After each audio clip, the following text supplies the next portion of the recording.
Medica Ebro Macau say Monday to Friday at the Brewo Badwam on Adom TV. Mamponi di share presidential staffer and correspondent Osai Busha penny over if you makumako and afi make out say we kwani and oyobia oyadoye.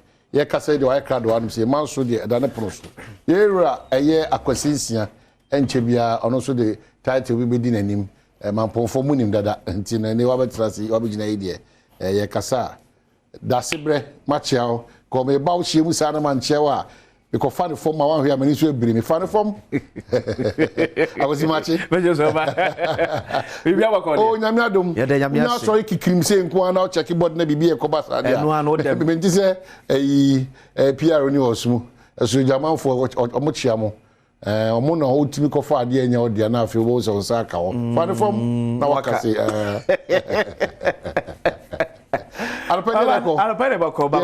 happy birthday and confirm Minister of Information. Oh, you're a oh wow. And a birthday. Oh wow. Happy birthday. I wish you all the best. I mentioned near my power yeah, anymore my Ghana. Happy birthday. And confirm now. Oh man Tetia. And then Wednesday. Yes. You could see what Galam say a conimo. Hey. Yes. Nah. Okay, in my East MC. Mameno. Yes. Is a no pay a canwa, penny being so frame and no pay on the same issue. Is any pami and son afre. Ye come mamma mentias say, ye need personal issue. Didn't tell me any bready and yes, because of Galamsey or Coso. I want to put them. That's a part quickly. I'm co-president now, Adom Kokufado. Feed October 2022 Okumas Wabra will share MMDCs. Or quite bit me faso akodiatia efmo gudie eto basabasa o mesi basima mapedi e ka kire abanam si for o mesi that ayetebi na yem right here. About an hour ago I finished the meeting that I had with the National House of Chiefs, and I indicated to them that after my meeting with them I'll be meeting with you, because it's the two of you that constitute local government, the MMDCs and our traditional authorities.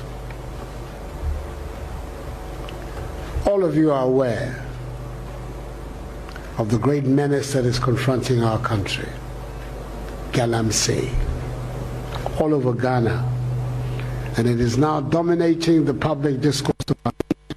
It's clear that if we don't do something about it, the Ghana that we inherited, which was already in a critical state, will be even worse for the future.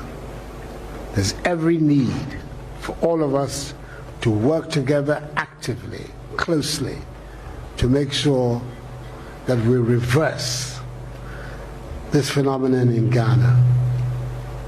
And the need amongst us has grown even greater because of the constant allegations being made that you are heavily involved in the whole Galamsey exercise.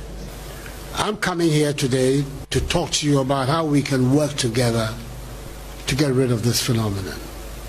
I'm not here to cast aspersions against anybody, but also to impress upon you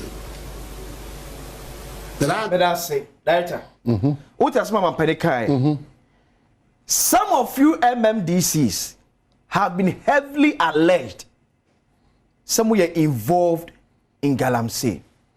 Galamsey, they are illegal mining because in Galamsey, almost time or two whether data from a daily graphic, as you say, but one family I'm for daily graphic.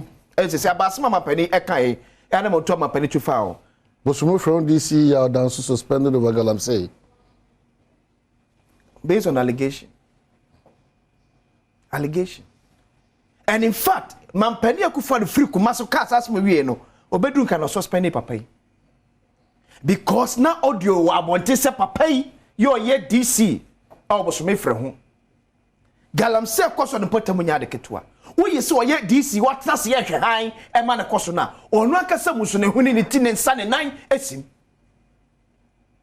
Etoma ye kan wase manye se bia ye tan MCB. Because Mampeni asmo ne mu hie kumase a MC ya wo in Zima East Ufa car the assembly si cut off agu I drive you all the way from Nzema East to Kumasi Betiema Pedino. Say Galamsey Gusu Air Coast War District. You don't deserve to be there. Are you simple, mine? And the year years or mine, you're banning man or mine. How many years? 2 years. 24 months. 720 days. I was Ghana. A patron subianity. A pan for my picture. 2 years near banning man or Ghana, no, and subianity or Ghana.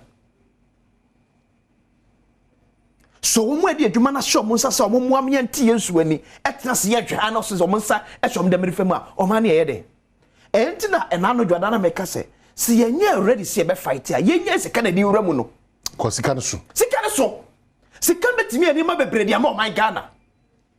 We're talking about millions of dollars about their fighting Galamsey from 2018 to now. But I can't say. And I still go grounds Galamsey Ecoso. Legal or illegal? Oko grounds illegal mining. Kwande Ecoso. Say you so, yes, say you food here, yes, say you queer. Because of Nipa, be the sunny benyadinti. And I'm a penica, young cousin will be on your mining. No, and then you say you are here because you mean they are chaying. But some of to never be a bonidia my dear, and I can't cast as Nasi. And it's a mass sentiment of when you are say, you pay my god the shaft as no, you bet to know. It is not because you are cow. By a 2 year Ghana mantum do me, sir. Ye came west here. Ye, your mind was so. That's so be able to be a illegal mine as say one of your mind near Cosway. As a team of Fontia say legal mining. That what country? Let me come. I have new motor the end of the year. As a team of Fontia say legal mining. Anything I can say or beba. I have a mere road map. Actually, ye say. Really, because of my say. Near one will be paying. Or see it. Near one will be done and a bomb quantico pebishe. Ya will be paying. That is it. It's yet Nancy may have so back no criminal. Okay. I'm off for 2 gallons from the Seno. That's about me up him so. Okay. Or 247 Ababio. Nana pay on Quasso.